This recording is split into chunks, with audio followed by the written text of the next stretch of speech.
Assalamualaikum warahmatullahi wabarakatuh. Untuk 12 MIPA dan IPS SMA Negeri 1 Langkap Lancar. Apa kabar semuanya? Semoga selalu dilindungi Allah Subhanahu wa taala. Amin. Oke, teman-teman. Minggu lalu kita sudah belajar tentang aturan pencacahan. Nah, untuk kali ini materinya masih nyambung sama minggu lalu. Nah, untuk kali ini kita akan belajar tentang peluang. Sudah ada yang baca?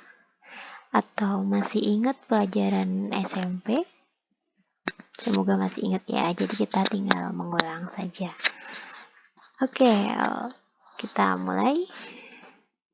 Nah, sebelumnya coba pikirkan sebuah angka antara 1 sampai 10. Pikirkan dalam hati. Jangan sampai orang lain tahu. Boleh dicatat. Oke. Angka tersebut dikalikan dengan 2. Dan kemudian ditambahkan dengan 18. Sudah ketemu jawabannya? Oke. Selanjutnya, bagi hasilnya dengan 2. Hasilnya tadi dibagi dengan 2. Kemudian kurangi hasil pembagian dengan angka pilihanmu. Dengan angka yang tadi kamu pikirkan di langkah pertama. Oke, sudah ketemu hasilnya. Kemudian hasilnya dikalikan dengan 6. Oke, semuanya coba hasilnya berapa? Apakah 54? Atau ada angka lain? Oke, hasilnya 54 ya. Kok bisa sih? Entah. Oke, teman-teman, kita masuk ke materi. Di sini ada bagiannya, yaitu di ruang sampel. Ini di awal banget, ini untuk perkenalan. Di situ ada percobaan ruang sampel, titik sampel, dan kejadian. Nah, apa sih pengertian dari masing-masing tersebut untuk percobaan? Nah, percobaan merupakan proses yang menghasilkan data. Nah, di sini kita akan berbicara tentang dadu dan uang logam. Nah, contohnya untuk percobaan itu perlemparan sekeping mata uang logam. Di sini saya mempunyai gambar mata uang logam tahun 1974 dengan nominal Rp100.000. Gambarnya komodo dari Pulau Komodo di Nusa Tenggara Timur. Oke, di sini contoh lainnya ada pelemparan sebuah dadu. Jadi kalau kalian main ular tangga, ada yang masih main ular tangga, main monopoli atau main game lain yang tradisional, biasanya kita memakai dadu. Kalau sekarang dadunya sudah digital ya teman-teman ya. Oke, ada lagi contoh lain yaitu pelemparan 2 buah mata uang logam dan pelemparan 1 buah dadu. Jadi 2 uangnya ada 2 dilempar bersama dengan sebuah dadu. Oke, itu percobaan. Jadi di situ kalian hanya melemparkan atau prung gitu. Prung apaan? Oke, selanjutnya ada ruang sampel. Ruang sampel itu apa sih? Ruang sampel adalah himpunan semua hasil yang mungkin muncul dari suatu percobaan. Jadi ini harus semuanya disebutkan. Untuk berbicara tentang dadu dan uang logam, di sini contohnya pelemparan sekeping mata uang logam akan muncul A dan G. A untuk gambar dan G untuk gambar.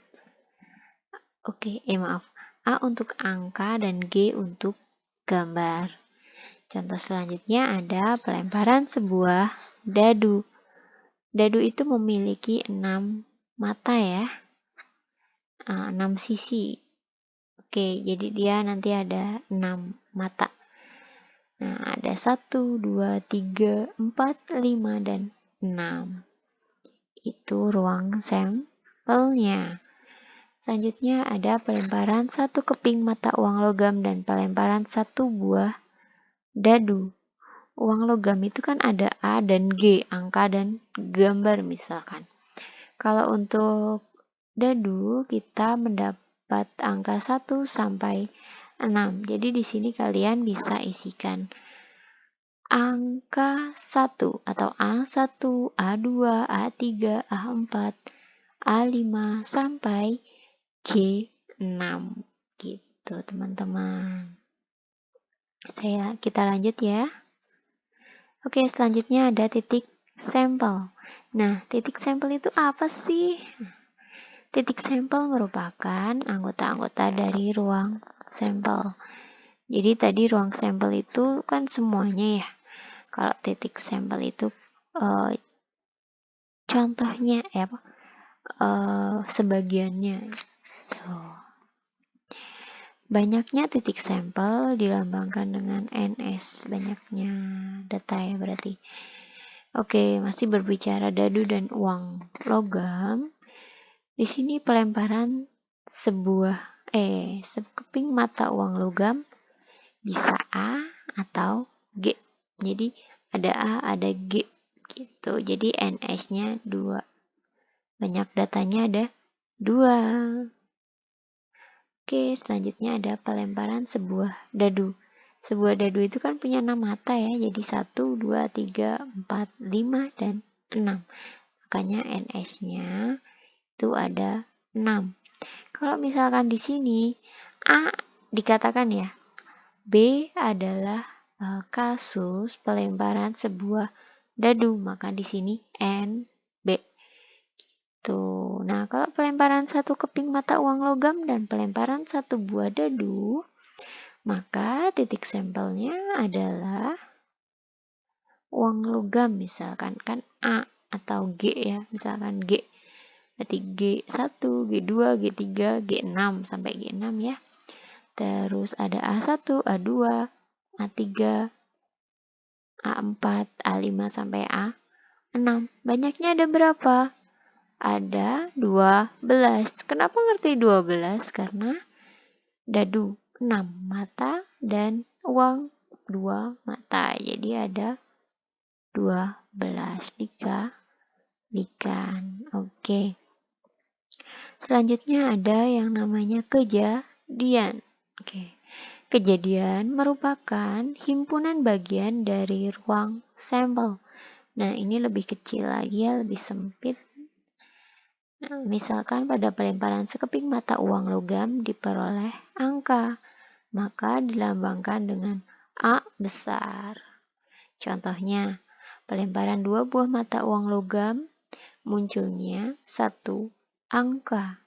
Jadi, angkanya itu hanya boleh 1. Nah, kalau pelemparan 2 buah mata uang logam muncul 1 angka. Jadi misalkan kita punya uang logam, kan pasti ada angka dan gambarnya. Ada 2 di situ ya. Jadi kalau pelemparan 2 buah mata uang logam muncul 1 angka. Jadi di sini disebutkan 1 angka minimal. Jadi boleh angka, gambar, atau gambar dan angka. Kalau angka boleh enggak? Enggak, karena di sini tidak disebutkan minimal 1 angka seperti itu. Nah, baru kalau yang ini pelemparan 2 buah mata uang logam minimal muncul 1 angka. Di sini minimal kan berarti paling sedikit ya. Dari 2 buah mata uang logam, maka gambarnya juga boleh ikut ya. Jadi angka gambar, gambar angka. Nah, angka di sini kenapa boleh 2? Karena dikatakan di sini minimal munculnya 1 angka. Mau 3 boleh enggak? Enggak boleh. Kenapa? Karena di sini mata uang logamnya hanya ada 2. Seperti itu ya. Oke, kita masuk ke peluang kejadian. Nah, apa sih itu peluang kejadian? Peluang kejadian langsung dimasuk ke sini. Peluang kejadian A dinyatakan dengan PA, kejadian A. Caranya yaitu NA bagi NS. NA itu apa sih? Nah, itu berarti sebuah kejadian A ya. Kalau misalkan pelemparan sebuah buah dadu, munculnya angka ganjil kayak gitu misalkan. Pelemparan sebuah dadu, munculnya angka ganjil misalkan. Nah, NA-nya berarti ada 3 karena ganjil itu 1, 3 dan 5. Berarti ada 3. Nah, NS di situ apa sih?